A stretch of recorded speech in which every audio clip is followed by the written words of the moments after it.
Grand Admiral Theron Voss stood at the bridge of the Zenovian Empire's flagship, the Celestial Dominance, his silver-scaled hands clasped behind his back as he studied the holographic display of the newly discovered solar system. His serpentine eyes narrowed at the third planet from the Sun, a blue-green marble that seemed unremarkable save for the artificial satellites orbiting it. Primitive surveillance equipment, Lieutenant Kira hissed, her forked tongue flicking in dismissal. They haven't even developed quantum communication yet. Voss nodded, though something about the planet's defensive grid bothered him. The satellites appeared crude, yet their positioning seemed deliberate. How long have they been spacefaring? Less than 2 centuries, Admiral. They've barely colonized their own moon. The bridge crew chuckled, but Voss maintained his stoic demeanor. In his 6 centuries of service to the Empire, he'd learned that appearances could be deceiving. Still, the evidence suggested a young civilization, hardly worth the Empire's full attention. "Send the standard first contact package," he ordered. "Let's see how they respond to our generosity." The Empire's version of generosity typically involved immediate surrender and integration into their vast network of subjugated worlds. The response came faster than expected. Within hours, the humans had decoded their message and replied in perfect Zenovian. "We appreciate your invitation to join the Zenovian Empire. However, we must respectfully decline. Earth and its colonies will remain sovereign." The bridge erupted in laughter. Commander Zix, a veteran of 100 conquest campaigns, wiped tears from his crystalline eyes. "They decline? Do they understand who we are?" Voss raised a hand for silence. "Send them our standard response to rejection. 1 destroyer should be sufficient for the demonstration. The ZES Inevitable, a Ravager-class destroyer, moved into position near Earth's moon.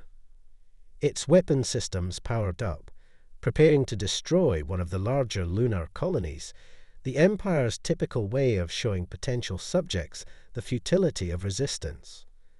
That's when everything went wrong. The primitive satellites suddenly emitted an electromagnetic pulse, unlike anything in the Empire's database. The Inevitable's shields flickered and died.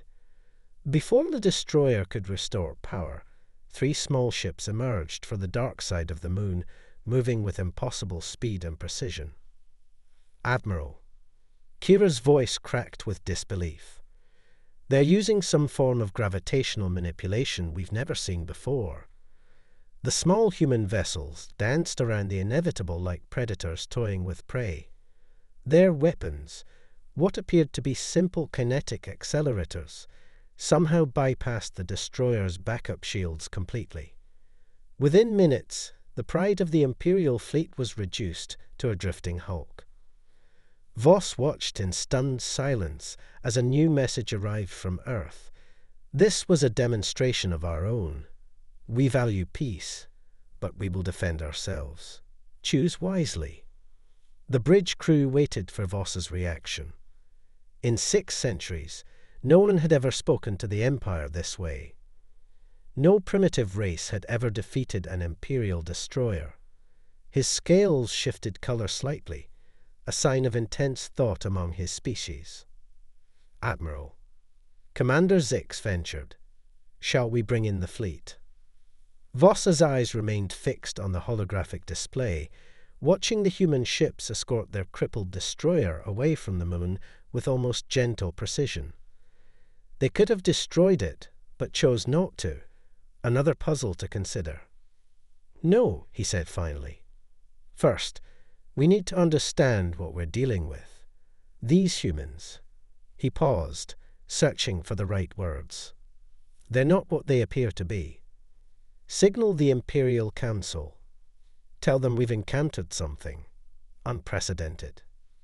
As the message was sent, Voss continued studying the sensor readings from the brief battle. The humans had revealed enough capability to defeat them, but not enough to show their true strength. Their technology seemed deliberately disguised as primitive. Their tactics suggested not just military skill, but strategic cunning. For the first time in centuries, Voss felt something he'd almost forgotten: uncertainty. The Zenovian Empire had conquered 1,000 worlds, but something told him this insignificant-looking planet called Earth would be different. The game had changed, and humanity had just announced its presence on the galactic stage in a way that would send shockwaves through the Empire. The real question was, how much were they still hiding? The Imperial Council chamber on Zenovia Prime fell silent as Admiral Voss's report concluded. High Councillor Nera, her crystalline form shimmering with contained energy, leaned forward on her elevated throne. "You mean to tell us," she said, each word dripping with disbelief, "that these humans not only rejected our offer, but disabled one of our destroyers using technology disguised as primitive equipment?" "Not just disabled," Voss corrected, his scales shifting to a deeper blue of concern. "They systematically defeated our most advanced shielding technology using methods our scientists can't explain. What's more troubling is their restraint. General Dax, a warrior from the Outer Rings known for his aggressive tactics, snorted. Restraint is weakness. We should crush them now, while they're still contained to their solar system." A holographic projection appeared in the center of the chamber, showing the battle with the inevitable. The Council watched as the human ships executed their precise attack pattern again. "Notice," Voss pointed, "how they specifically targeted non-critical systems. They could have destroyed the ship, but chose to disable it instead. This wasn't mercy, it was a message." Before the Council could respond, an aide rushed in, scales pale with urgency. "High Councillor, we've detected unusual activity in the Arcturus sector. 3 mining colonies have gone dark." The chamber erupted in confusion. Arcturus was nowhere near Earth. It should have been impossible for humans to reach it so quickly. Nera raised a hand for silence. "Explain," she commanded. The aide activated another hologram, showing a series of small, unassuming cargo vessels that had visited each colony in the weeks prior. "We believe them to be routine merchant ships, but analysis shows subtle anomalies in their energy signatures. They matched Earth's technological fingerprint." Voss's scales rippled with realization. They've been preparing for this.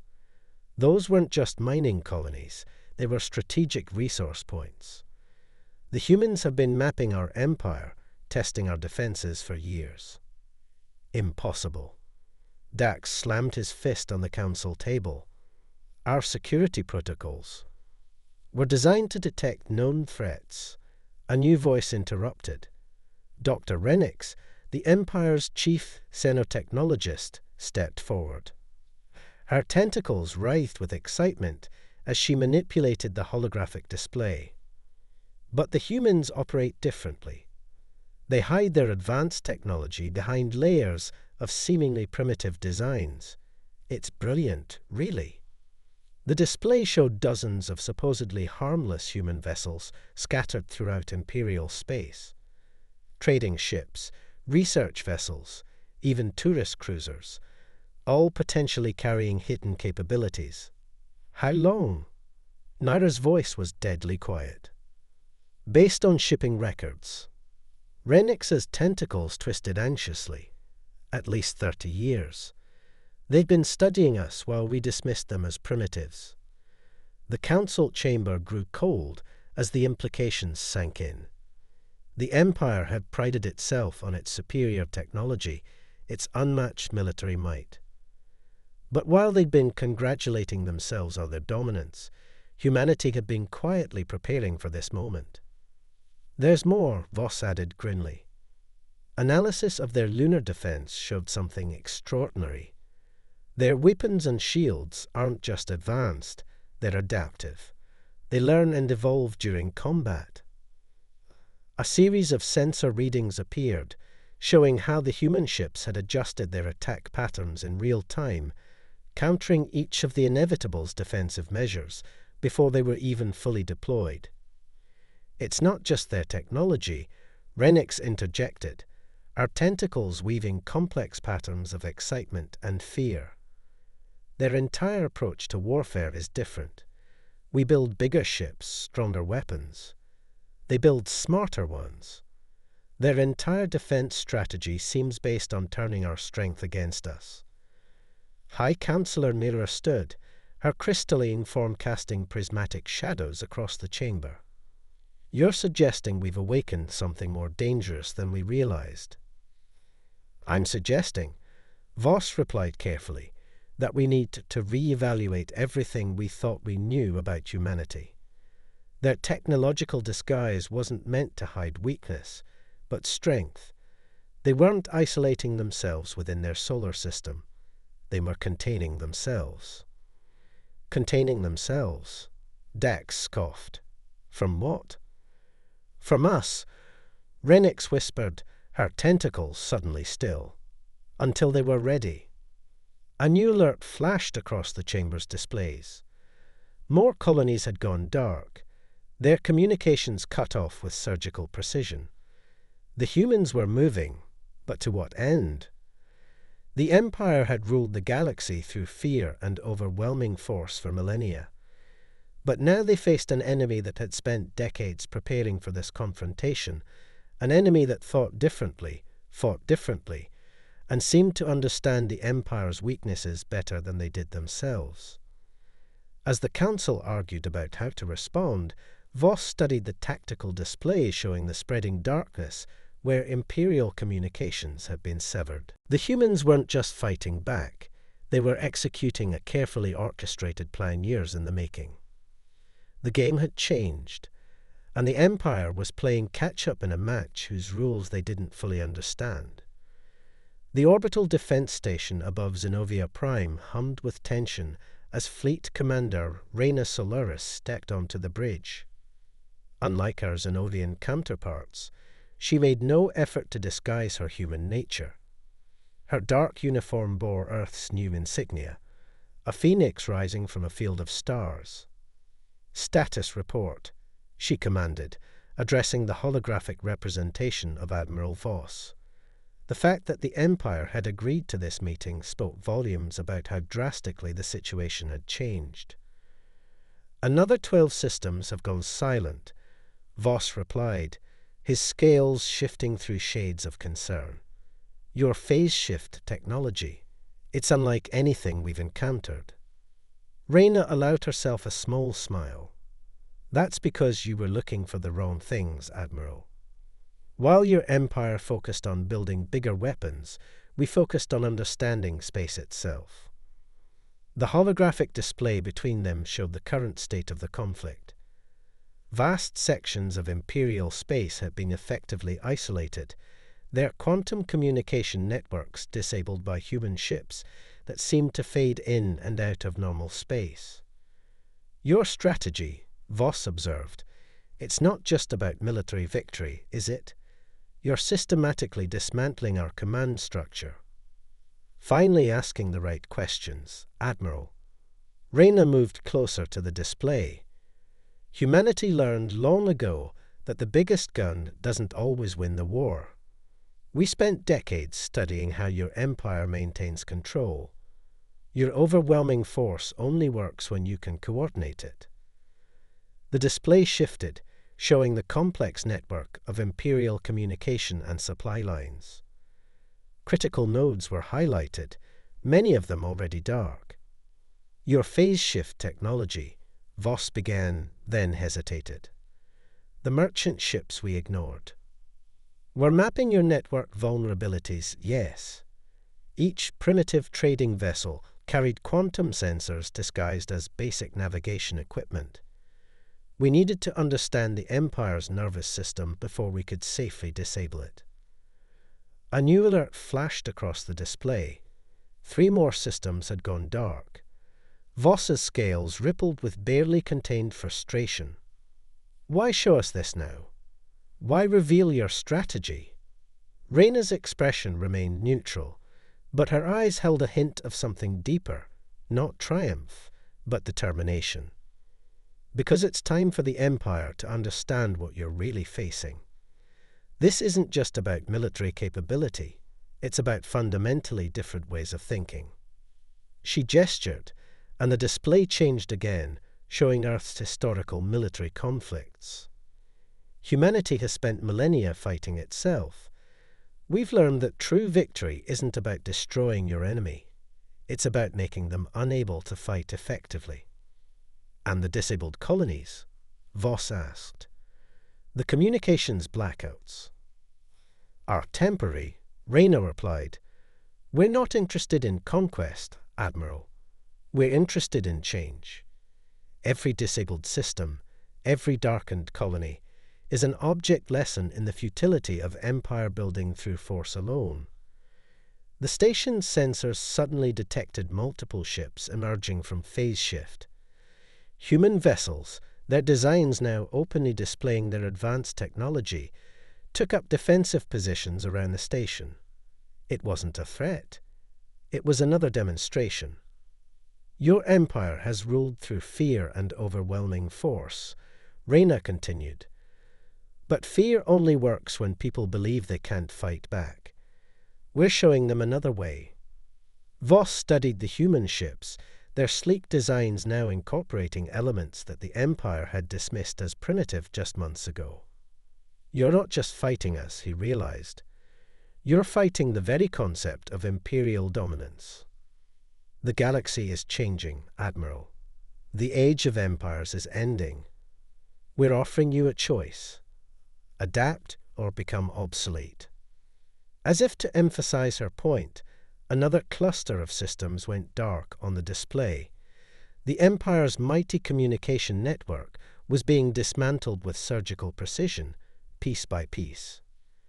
"Your council believes this is about military supremacy," Reyna said softly. "It's not. It's about evolution. Humanity didn't hide its strength out of fear. We did it because we needed to understand what kind of change was possible before we acted." Voss's scales shifted to a deep blue of comprehension. "You're not trying to destroy the Empire. You're trying to transform it." "The question is, Admiral," Reyna concluded, "is the Empire capable of transformation, or will it cling to old ways until it crumbles under its own weight?" The silence that followed was heavy with implication. Outside the station, more human ships emerged from phase shift, each one a testament to humanity's hidden ingenuity. The Empire had spent centuries perfecting the art of conquest, but humanity had spent those same centuries perfecting the art of revolution. The game wasn't just changing, it was being rewritten entirely. The Imperial Palace on Zenobia Prime shook as another defense satellite fell from orbit. High Counselor Nera watched through crystalline windows as her carefully constructed world crumbled piece by piece. "Deploy the Genesis fleet," she commanded, her voice sharp with desperation. "All of it." General Dax stepped forward, his scales now a pale shade of fear. "High Counselor, the Genesis fleet is our last line of defense. If we commit it all at once. If we don't," Nera cut him off, "there won't be an empire left to defend." The Genesis fleet, 300 of the most powerful warships ever constructed, emerged from hyperspace in a grand display of imperial might. Each vessel carried enough firepower to level a continent. It was the Empire's ultimate weapon, never before assembled in its entirety. Reyna Solaris watched from the bridge of the Earthship Prometheus as the massive fleet took formation. "Right on schedule," she murmured. "Battle Command, initiate Protocol Omega." Across Imperial space, thousands of seemingly dormant satellites, believed to be simple communication relays, suddenly activated. The Empire had never questioned why humanity had been so eager to help upgrade their communication network over the past decades. The Genesis fleet's systems began failing simultaneously. Ships dropped out of formation as their quantum cores detected impossible contradictions in space-time itself. Humanity hadn't just been studying the Empire's technology, they'd been subtly altering it, introducing vulnerabilities that would only activate when needed. Impossible. Dax roared, watching his mighty fleet become paralyzed. How could they have predicted? They didn't predict. Dr. Renix interrupted, our tentacles writhing with sudden understanding. They planned this years ago. Every trade agreement, every technological exchange. They were laying the groundwork for this moment. The final confrontation wasn't marked by an epic battle, but by a simple transmission received simultaneously across every imperial world. Reina Solaris's image appeared before billions of beings, her expression resolute but not triumphant. People of the Zenovian Empire, she began, today marks not an ending, but a transformation. For centuries, you've lived under a system that valued power over progress, control over cooperation. That era is over. In orbit around every imperial world, human ships emerged from phase shift, not warships, but vessels carrying humanitarian aid, technological innovations, and proposals for a new form of galactic cooperation. We could have destroyed the Empire, Reina continued. Instead, we chose to show you another way. Each world now has the choice to join a new galactic cooperative, where all species work together as equals, or to chart their own course independently. In the Imperial Palace, Nera watched as her subjects responded with overwhelming support for change. The Empire hadn't just been defeated militarily, it had been outmaneuvered philosophically. Admiral Voss stood beside her, his scales now a calm blue of acceptance. They never wanted to rule us, he realized. They wanted to free us, even from ourselves. The transition wasn't instant, but it was inevitable. Humanity had spent decades preparing not just for war, but for peace. They had developed technologies to solve energy crises, terraforming techniques to restore damaged worlds, and economic systems that promoted cooperation over competition. 1 year later, Reina stood in the newly established Galactic Assembly, watching representatives from hundreds of worlds, including former imperial planets, work together as equals. Admiral Voss, now serving as the Zenovian representative, approached her. "You knew," he said quietly. "From the very beginning, you knew how this would end." Reina smiled. "We knew how it could end. Humanity's greatest strength isn't our technology or our strategy.